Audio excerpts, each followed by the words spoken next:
Hey subscribers, Matthew Pillmore here. If this is your first time visiting our channel, welcome. We teach some really cool stuff here on how to go further, faster financially, which obviously everybody, including myself, tries to accomplish. So this channel involves imperative techniques focused on the 3 C's of borrowing. That's credit, capital, and cash flow.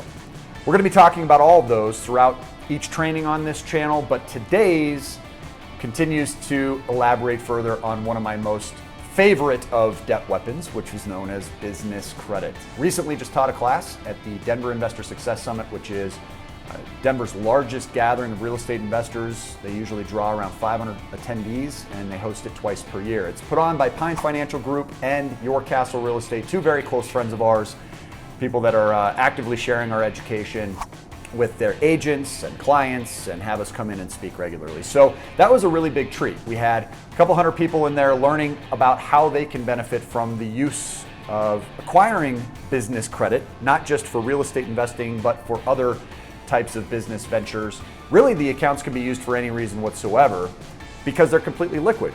And there are a number of things that make this really special. But in order to get access to it, you've got to understand 3 very important pieces, and we're going to be talking about those next.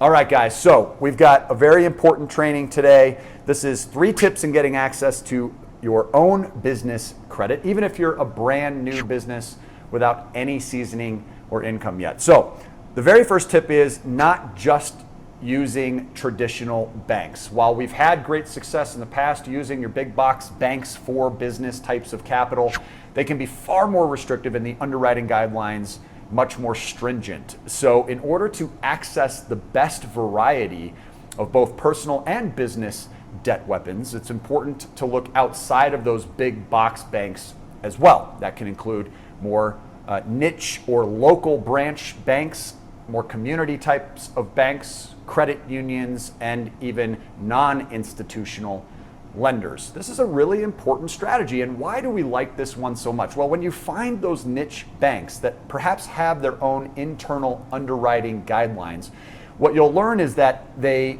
often don't require the same amount of documentation and verification information in order to approve you for the product. So what you'll find in our debt weapons playlist are a couple of videos from some of my recent acquisitions of business debt weapons, which were acquired in just 48 hours time, both of which allowed me access to tens of thousands of liquid dollars that I can use for any reason at all. In fact, if you go back to that channel and you'll see I actually pull tens of thousands of dollars off of those accounts immediately just to show you how easy it is to get the capital. So that's one reason why we will diversify our collection of lenders. We want to have access to accounts that are much easier to get. On both of those occasions, I didn't prove any income and I didn't prove any assets. For all intents and purposes, this was a stated income loan. So keep in mind that business capital can come without a lot of income verification. That's also true with business credit cards. I love business credit cards. Business credit cards are for you folks that are just starting your businesses for the first time and you don't have a lot of history yet. You can get access to capital at very low, if not 0% introductory interest rates that will allow you to get your business off the ground. You can use these accounts for growth in technology, in marketing, in hiring, in virtually anything other than simply drawing cash off of those accounts. Now, there are techniques which we will dive more deeply into on later videos regarding getting access to cash from credit cards. But for now, just look at these accounts as a short-term access to funds which you can use anywhere that current credit cards are accepted and pay very little, if any, interest at all. When you follow the other techniques that we're teaching on this channel, you'll learn over time that every credit card gets paid in full each and every month. So the interest rates associated with these accounts are obsolete. When you pay the account in full before it's due, you pay 0 interest regardless of what the interest rate is. The second point that I want to make regarding getting access to your own business credit is not applying for the maximum amount that's currently made available. So from time to time, you'll either be approached by a lending institution that says they've pre-qualified you for a certain loan tool, or you'll go into a branch and you'll start inquiring about a debt weapon and learn that, hey, maybe there is an account that will offer you up to $100,000. What I've learned through a dozen years of actively acquiring debt weapons each and every year is that banks are more uneasy about lending you the full dollar sum. So if they offer you up to $100,000 and on the application they ask what amount you'd like to apply for and your response is $100,000, you're gonna find a harder time getting approved. It's a much lower ratio, and a lot of times banks don't even offer a conditional approval or a counteroffer to your request. So instead of saying, we're not gonna give you $100,000, instead we'll offer you 75, oftentimes they'll just simply flat out refuse or deny the application. It will be all for naught, meaning that you'll end up with an inquiry on your credit report and there's harm that's caused that takes time to recover from. We want to avoid that at all costs. So in order to increase the likelihood of approval, what we'll do is we'll request 75 from the beginning versus the full $100,000 amount. And finally, don't just wing it when it comes to applying for debt weapons, business debt weapons included. Winging it means you just simply going out and kind of throwing a bunch of crap against the wall and hoping some of it will stick and some of the applications will be approved. We're far more strategic than that. In fact, the frequency with which we're out getting access to new debt weapons is narrowed to anywhere between 2 to 8 new accounts per year, totaling $25,000 up to $250,000 each and every year. But when you're strategic, again, the likelihood of approval is much, much higher. And that's the goal, is to be approved as often as possible. Now, even strategizing with as much concentration and deliberation as necessary, we still have been denied on roughly 1/3 of the debt weapons that we've applied for personally. This is for our businesses and for myself. That is interesting information to know, because the point is you're not going to be approved for everything. So you can't afford to go out and increase the ratio of denials or declinations even more so than 1/3. By doing so, you'll destroy your credit. So it's very important not to wing it. Let's talk about a few factors that people in our previous trainings have found very useful regarding not winging it on business capital. First and foremost, it's always to your benefit to start an entity. Step number one is to form an entity. You can do that a number of different ways. I've always formed our entities here locally in the Colorado area through the Colorado Secretary of State website. You can do that directly on your own in your own state through your own state's Secretary of State website.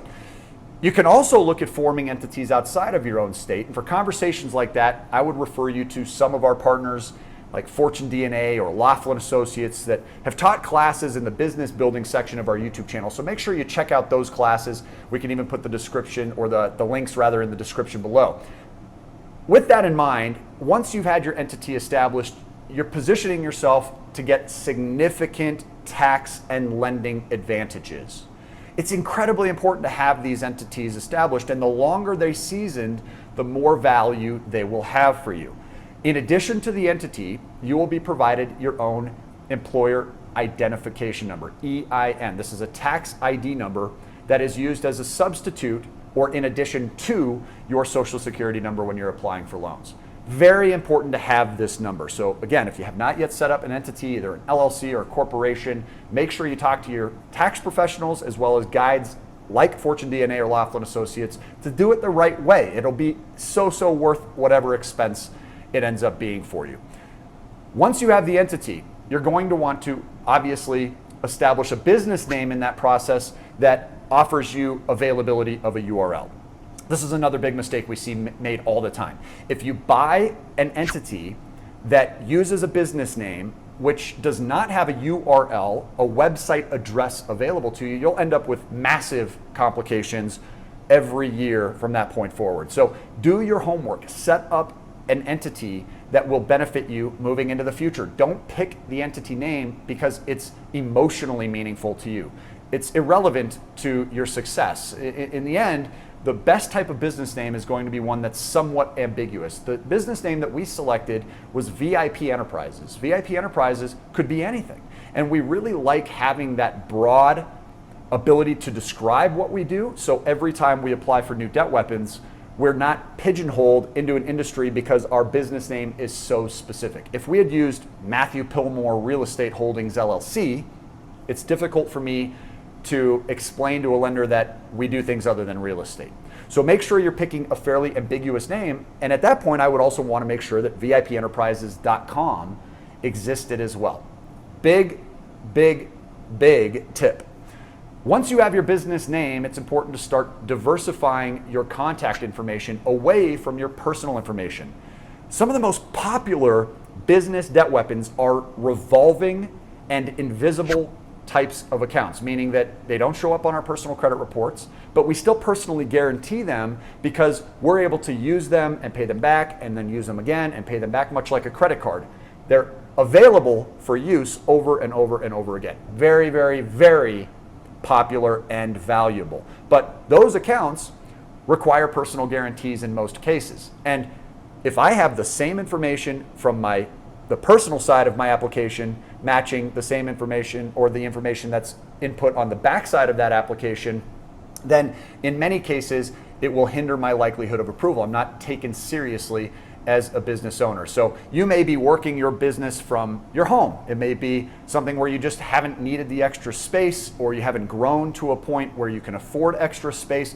In the event that that's the case, it's a great option to consider using something like a virtual address. Always better to have a permanent brick and mortar, because when Google searched, your business will come up through mapping systems, and technology now will provide whatever the lender wants to see that will help them make the right underwriting decision. So if they're seeing that you're not actually in your own space, that could hinder your likelihood of approval. But virtual offices often solve that problem for far less than $100 a month. I've seen it as inexpensive as $15 a month and as expensive as what we pay for one of our virtual offices, which is about $65 a month. And the best thing about these virtual offices is they are official. They have a receptionist, a big reception desk, a big fancy space. They have offices that can generally be rented out if you do need temporary space or conference rooms. Really, really fantastic option. They'll also take your forwarding address, and in some cases, they'll actually mail you your mail, or even scan the mail and email it so that you get it immediately, so that all of your business mail can actually go to a business address. The second factor I would consider is getting access to your own business line. This is something different than your mobile phone. On the front side of that application, if you're putting, hey, I've got this personal mobile contact number, and on the back side of the application, you're putting the same phone number as your business line, it's hard to take you seriously as a real business. So underwriters are always going to be looking for a difference between the information on the front and the back of the applications. Therefore, I would consider alternatives. It doesn't mean you have to go out and get another expensive cell phone or even a landline. In fact, lots of voice over IP services will provide you solutions. Google even has one. I would explore your options with that. Things change from the time these videos are made to the time you might be seeing it. So I'm not here to start analyzing which ones are best. I've used a service for years now called Ring Central. Serves us well, but it's also somewhat more expensive than alternatives. I would also recommend, if you're using services like Google that are free, that you're considering, if they call you, you may not have a real professional voicemail that comes up. I believe that Google VoIP says something to the effect of, please wait while we locate the Google Voice subscriber you're trying to reach. Not a very professional voicemail. So you're going to want to make sure that you take the steps necessary to customize that and that it matches your brand. Make sure that your brand is consistent across the internet. So if you are operating as VIP Enterprises, and all of a sudden they see a discrepancy with that application, and they see that you're actually doing business as something else rather than what your entity says, that can cause a reason to be declined. So make sure there is consistency across the board. And finally, make sure that you establish yourself online. Businesses that don't have internet, websites, social media, again, in this day and age, are considered lesser than businesses that do have them. So considering and treating yourself like a real business will help you go a long way when applying for banks who you hope consider and treat you like a real business. So make sure you set up a website. You can do all this stuff so inexpensively, if not free today. If you're unsure about how to do that, very basic Google searches will help you with it. I love the website Fiverr, Fiverr. So that's 5 with 2 R's at the end. in order to have people assist me in building out these types of things. If I don't have the time or the money or the know-how to actually go in and create these resources for our company or other companies that we have, then that's always going to be a first stopping point for us. We can outsource this to somebody in other parts of the world very inexpensively for as little as $5 per project. One of the single most important resources that we have discovered over the last 4 years as business owners. So I hope this helps you guys today. If you like the information we're sharing on our channel, please make sure that you click like, subscribe to the channel if you haven't done so already, and turn on the notifications so you're alerted every time we announce new trainings. Also, share with your friends and family. This helps us out tremendously. We'd love to hear your comments in the section below. And if you have any questions or would like to get a complimentary coaching session from us where we can show you how everything we teach on this channel applies to your individual circumstances and literally mathematically breaks down how much faster, less expensively, and far more safely you can get to where you're looking to end up financially, then please visit the link in the description to schedule your one complimentary exclusive phone-based coaching session, and we'll look forward to seeing you there. Guys, let's beat these banks together. Make it a great day.